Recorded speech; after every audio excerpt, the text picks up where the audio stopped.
Welcome to another episode of the New Labor Movement Show. I am one of your hosts, Troy.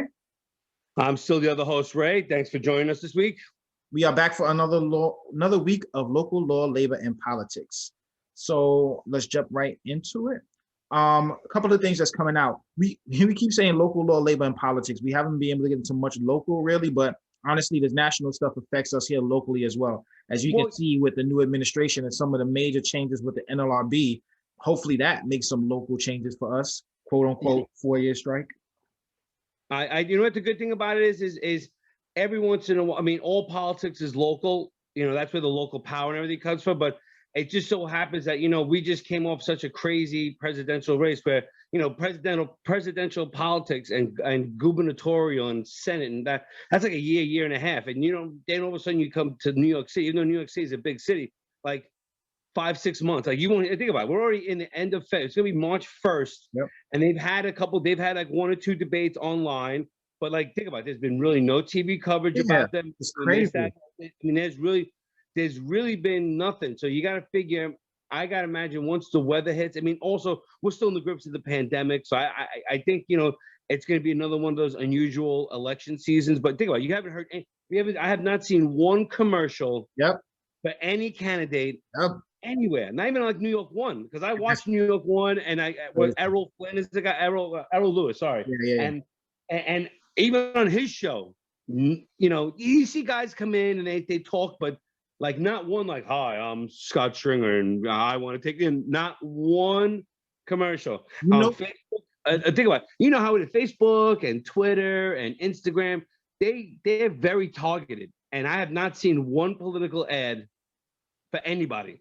You know what? I think that's even more why this one is going to be the perfect opportunity, because it's not that much. They're going to make a mad dash in the last 3 months. You know that. But if what we're trying to do, if we can get like a group of like the, you know, rank and file guys together to say, hey, we're going to put this person in, we have even more of an impact this time around. As a matter of fact, I lied. I just saw Rosanna Scotto. She brings in everybody. They just literally did maybe, I think, I didn't know. I would say Tuesday or Wednesday, they had Yang on, and he did a segment. I saw Scott Stringer do a segment last week, but nothing like debating. None of them are going after each other. It's mostly like, hey, this is who I am, and this is what I'm going to do. There's also a campaign out there. I'm looking it up on my phone now. It's something 5 questions they want asked, and I believe you saw that, right? I like that commercial. I like those questions. It's a very good commercial. I like those commercial. Like, what were the ones like how are we gonna get the people to stop leaving New York? How are we gonna get terrorists? How are we gonna get tourism back? How are we gonna open up businesses? What were the other 2? Do you remember? I can't remember. I know. I think like all 5 of them except one. I can't remember what the one was. That wasn't. I didn't really care one way or another. But that was a good 5. And I want to do the same thing for us. Maybe 5 or 7 questions around labor in New York. And then you could go ask them those questions, and I could watch your interview with that to find out your views on that. And then you come to us and we'll ask you our 5 labor questions so I can find out your views on that. Because that's what it really needs to be. And instead of every time people go on and ask them the same question, debate after debate, they're repeating the same thing. And it always ends with, how did you get here today on the train? Or what is your favorite kitten color? Like, I don't care about that. No, I agree. I'm looking for it now. But all right, we'll get back. But I saw that. I think the first time I saw that was Wednesday or Thursday. It was a website, something.org or something like that. It was like, you know, the questions were good because, you know, how are we going to open it? How are we going to open up? You know, how are we going to make sure that there is, you know, how are we going to make sure everyone gets vaccinated? How are we going to make sure that everyone in the city gets, you know, brings tourism back? Because New York, a big segment of the population and those industries, they make their money from, you know, think about it. You're in the restaurant business, tourism is probably half your business. If not, even if it's not tourism, just people being able to go out and start shopping and consuming again altogether. That brings us into another part of the debate, because one of the things I wanted to talk about was bringing the economy back and how that's going to happen. a big part of that is the COVID relief bill was just put forward to try to be passed. So I know right now the Democratic Party is trying to include the $15 minimum wage in the COVID relief bill. There is a parliamentary rules person that's part of the Senate that just stated, because they're looking to do it by reconciliation. If they don't,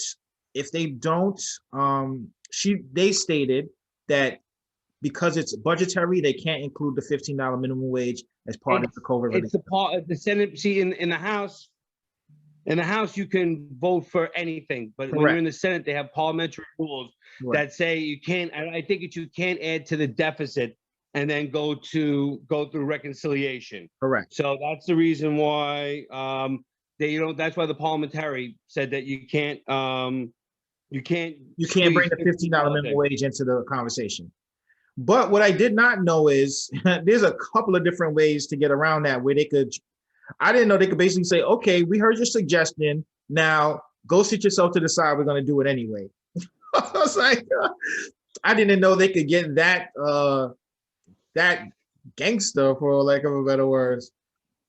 No, and you know what it was? You could do a lot. By the way, they got you'd be surprised what they squeezed through reconciliation. You know, they squeezed big parts of Obamacare through reconciliation. I heard that too. Yeah, that's how they got that done. As long as you don't, there's a way, there's a formula. I'm not a parliamentary, so I'm not going to lie to you. I believe it's if you don't add to the deficit, and I think the way they got part of Obamacare through, they were able to squeeze it through on reconciliation. They did some of it on recess. They did it, like I said, that's another show. But I know they were saying that it was done before too. Even the Republican Party, where they didn't like the same parliamentary person made a decision that something couldn't be added. They basically just fired them, removed them, and just did it anyway. So if that's the case, I think holding to her standard is more a sense of etiquette and tradition as opposed to you having to do it. If that is the case, and this is one of the big things that's going to be for the Democratic Party, which is why I figured that they always get blamed for stuff. The way I see it is the Democratic Party has ideas that would help people, but when it comes time to actually fight and get that stuff put in place, they don't put the fight and the effort into getting it passed. And when stuff never gets done, then they blame them for not doing anything. Meanwhile, somebody else is blocking them, but nobody pays attention to that. So it'd be good if this time they could actually say, you know what, follow the message left by the last administration. And when somebody doesn't want to do something that you want to get done, just move them out the way, fire them, change the rules. It'd be once good to see somebody fight and change the rules and push whatever has to get through for common and working people, as opposed to just doing it for rich people. I would love to see them be able to do that this time. Unfortunately, I think both parties really, with their votes and what they emphasize on is you can see what they want to do and what they don't want to do. I mean, the fact that they're not opening schools, even though the science is clear, but yet they're going to open the border. Like, why? And listen, I've been mostly against the Biden administration with their EOs, but like I said, I usually call it down the middle. See, I'm not a party person. I'm a issues person, and I really am. And Biden did Buy America. That when he did that EO, changing the standards of what it means to buy American and be produced in America, I thought that was very good. No side is better than the other. They're both hypocritical in their own ways, and they're both like, well, he left us nothing, and then they fact check, and then they realize he did leave them something, and then I just hate that. I hate that tic-tac game. I hate it. If you want to talk about the tit for tat kind of calling name stuff, I would agree with you about that political back and forth about you did this, you did that. I agree. As far as policies though, and implementation of policies, one side is, as far as it relates to the people, is definitely more, at least the policies they want to implement on the Democratic side, I believe are much more impactful. But the only thing is, it don't matter how good your policy is, if you're not doing what it takes to get that policy put forward. If I can't see it, you never get it. No, and again, they both choose things that are, I don't know who they benefit. They're like, I don't know who the constituency is. Well, this is the thing. Let's go through. I wanted to go through some of the stuff, like with the COVID relief bill. Let's go. Right. The $15 minimum wage. Right. I think it's like 61% of the public wants this to go through. Right. Why can 61% of the public want this to go through, and you have zero Republicans voting to put it through? That does not match up. 61%. Some of your by the way, constituents have to want this. No, you're 100% right in the sense that it is popular in the public, but and that you would think that should be the gauge, but you know, like everything, there's two sides to the issue. Yeah, if you implement $15 an hour, you're going to lose 1.4 million jobs. Now, you'll give a raise to, I think it's 10 million people, but the people who are going to be affected the most by raising this, and by the way, I have no issue with a minimum wage. I have an issue with a national wage, a minimum wage, because you can't tell me that the price of living is the same in New York as it is in rural Alabama. It's not the same as New Mexico as it is in San Francisco. But most states, 34 states already have a high minimum wage than the federal one wants, and I think it's over higher than the federal wants. Yes. What are the 34 states that have minimum wage higher than $15 an hour? Not 50. So you don't. That's the other thing. The misconception. It's not. It doesn't. They don't sign the law. And it's $15 tomorrow. No, it goes up incrementally. Right. But right now they're all agreed on. They agreed on 10, and 10 they said could be a compromise to start. They didn't agree on 10. No, Mitt Romney, I believe proposed 10. And this is the thing about it too. I do agree with you that every state doesn't need to have that same. Well, okay, there's two sides to that. Every state kind of should have the $15 because some states like New York, it shouldn't be 15 minimum. That minimum should be higher. And it should be a scale depending on the state because 15 in New York, you're going to still be poor, where you turn around and 15 in Alabama, you're going to be living on high. But again, I do believe in a minimum wage. Obviously, I don't want people but I think that it should be set by the market of the state. Yes, and again, I agree. I'm not opposed because see, here's the other thing that people don't realize. And again, now say you have a pizzeria, 10 people work there. Now you have $15 an hour is the minimum wage. So you're paying, a couple of guys 15, a couple of guys, another couple of guys like, say them like a minimum wage in the state is like $10. And you're paying half of you guys 10, some of you guys 12, and some of you guys 15. Okay. Now all of a sudden you have to raise it to 15. Now, if I'm the guy that was making 15 already, now you got to give me more. Right. Now, what that's going to lead to is it's going to cost people jobs because, and again, personally, the way I think that it should be handled, and I think it would be perfect, is because you now see like places like Walmart and Target and Amazon and one other. They all want the $15. You know why? Yeah, but you know what they're doing? They're just jumping ahead of the curve. That's the same. Not only that, they know that 15 will bury a lot of their mom and pop competition because a place like Amazon can absorb that.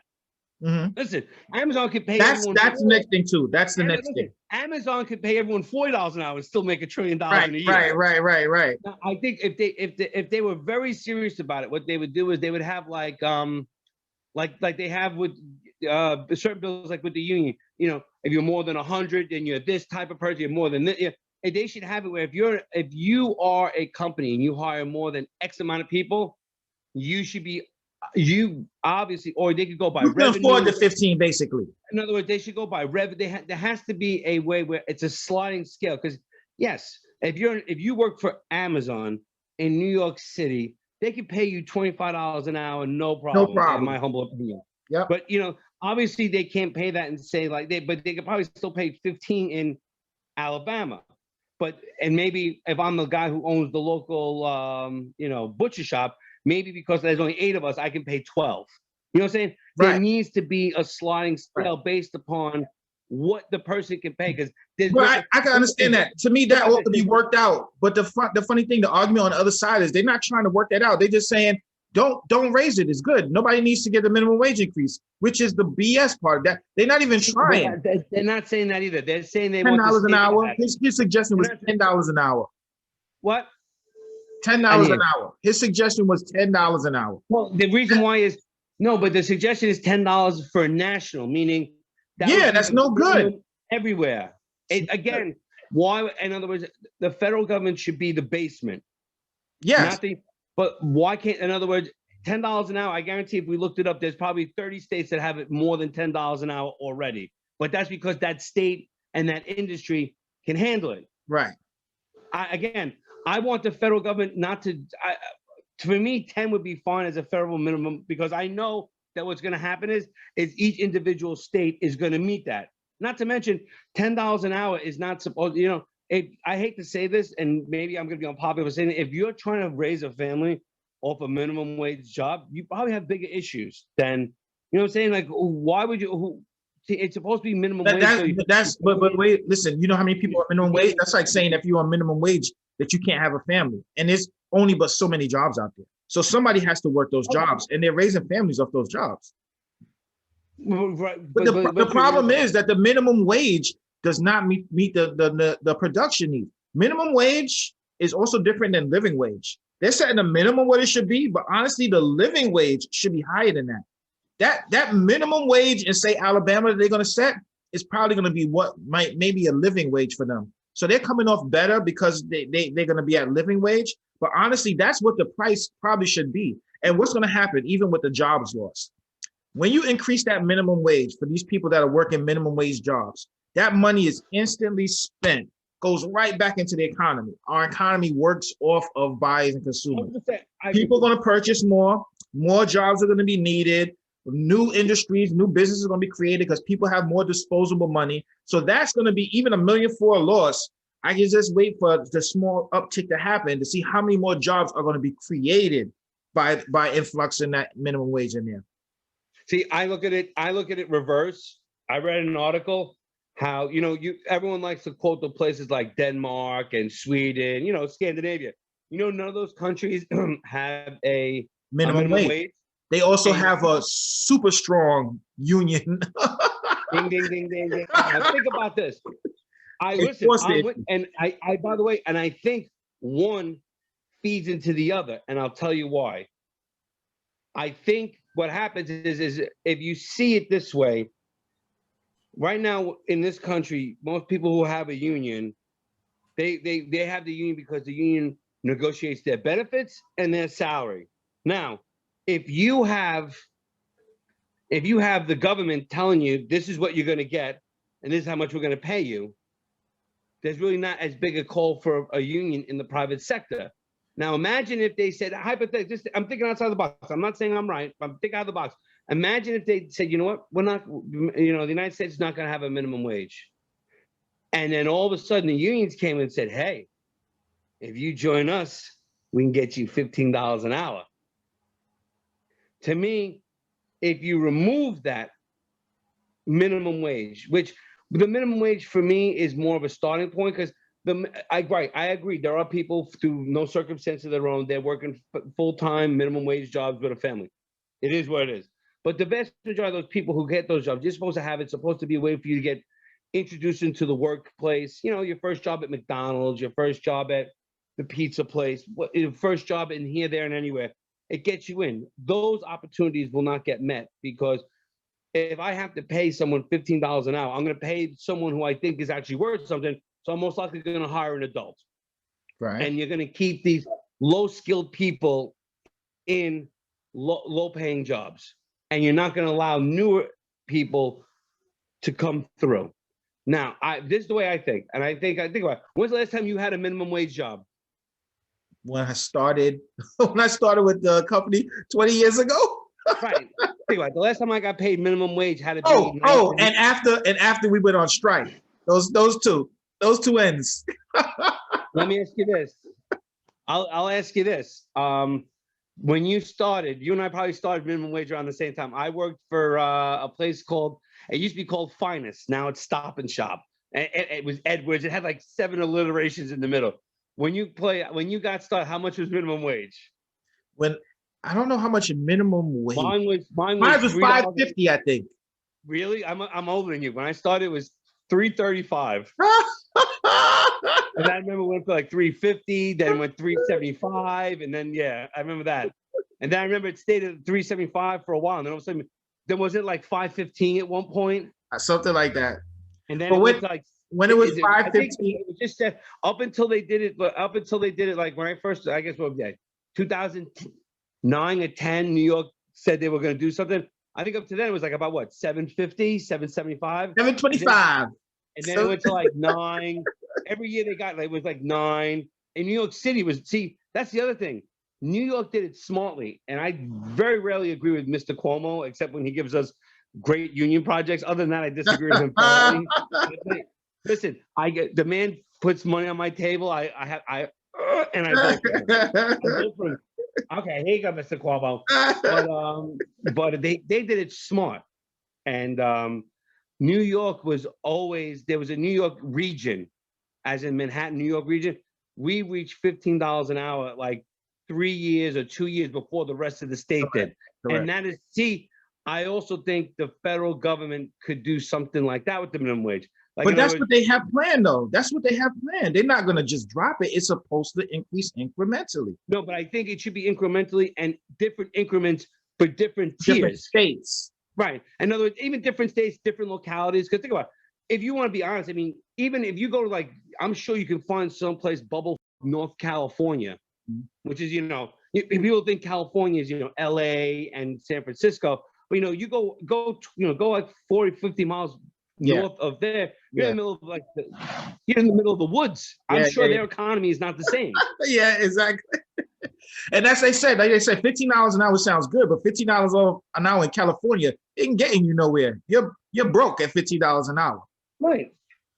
But that, and that's the thing. I have no problem with even bringing that argument up, but these people don't want to raise it at all. You got to think about it. Here in New York, it's the same way right now. And even with that in place, you got the unions fighting to keep people in their job, period, altogether. Look how long we've been on strike. So even unionization and union density has been losing ground. So just to say, like, even if there was no minimum wage, that the union would be able to come in and do it, definitely, that's not a given as well. Everything has to be taken into account and brought out. Listen, I believe in this. Policies. Listen, even if you change the laws today, it's going to take 2, 3, 4, 5 years before there are certain things you feel right away. Like you up someone's salary, they feel that immediately. When I first started the company, I think it was $12.50 was the start.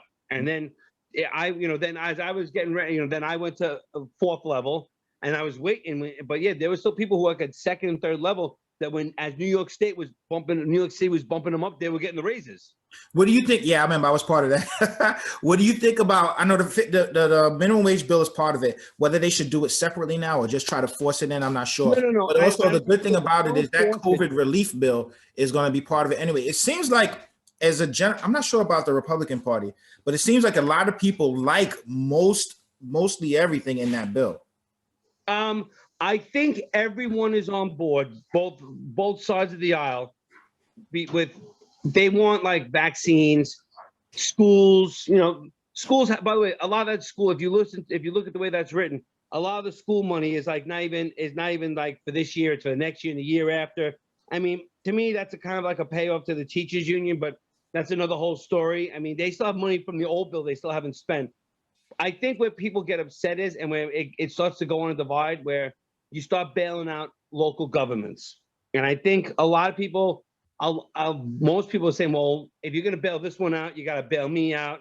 What do you mean by that, though? What do you mean by bailing out local governments? I think that in the bill, something like $350 billion is going to state and local governments. Because obviously, because of the states have lost economic activity because of the closures. Right. So they're trying to, the federal government's trying to fill in the gap. And I am personally against that. Why? Why would you be against that? Why? Because I think that, a lot of these states have been shutting down these economies and hurting their people when they could have opened earlier. You're guessing. You don't know if opening it early would have hurt them more or helped them more. Regardless to what, it was a major pandemic, and to say, oh, they shouldn't get money because they shut down, I think they should have stayed open. That's madness. The entire United States has to come back. I would do this. I would have to read the language of the bill, but I would actually technically have no problem replacing if the state says, listen, I lost 8 billion in tax revenue. I would be willing to pay the tax revenue that they lost just to kind of get them back on their feet. But it seems like that the way that it's written, certain states are going to get more than other states because of the pandemic. You know how it's politics as usual, and I hate that. I have no issue with testing. I have no issue with vaccination money. Listen, if the federal government has to write a check for X amount of $1 billion so that New York State can keep testing and keep handing out vaccinations, go for it. I have no issue with that. If they're going to give money so people can continue on unemployment, 100%. If you're going to give people the PPE loans so they can keep their business, I have no problem with that. My only issue is like when you start playing these politics, well, New York State needs this money because the budget, and California needs this, and Arkansas needs that. Me personally, I hate all that. What I would like to do is I want to see that, because let's be realistic. We're borrowing money we don't have to give money that these people don't have. So eventually it's all going to get paid. And listen, again, it's going to get through. The money's going to get spent terribly because with these states. Well, that's usually the problem, that the money. And that's my issue with it. Again, that's a bigger problem that's going to be there regardless how people spend the money. Listen, but you got to get them at least back to zero. No, listen, I'm opposed to it in principle, not necessarily in practice, because you want to get these people out, and you want economies to start opening. Eventually you need people to get back to normal life. That's the only way we're ever going to do this is people are going to have to be able to get out and go back to work and go shopping and do stuff, go on vacation. That way you can get these industries back on the floor. Spend money. And listen, you could pull 100 examples of places where they're asking for, like, think about this to show you how unfair, like of the PPE bill, the Trump administration, not the Trump administration, the Trump group. That company asked for money so that they could have they wanted PPE money, right? So did Harvard. Harvard's got $1 billion, like a $2 or $3 billion endowment, and they're asking for money so I don't have to lay off janitors. I mean, come on. Well, one of the best things that you said and you mentioned was, if people need to start buying and consuming, I believe if we can put that raise in place where people have minimum wage workers have more money to spend, it'll automatically go back into the economy. And I think that would get everything going because people want to buy it. But again, in practice, I'm definitely for a higher minimum wage. I just wish they found a better way to scale it due to the areas of the country. But overall, if you're going to tell me minimum wage raise or no minimum wage raise, I'm going to lean on the side of the worker, and I want a minimum wage raise. Sound good. We at least agree on the outcome. All right. That has been it for this week. This has been another episode of the New Labor Movement Show. I am one of your hosts, Troy. I'm still the other host, Ray. And we are signing out.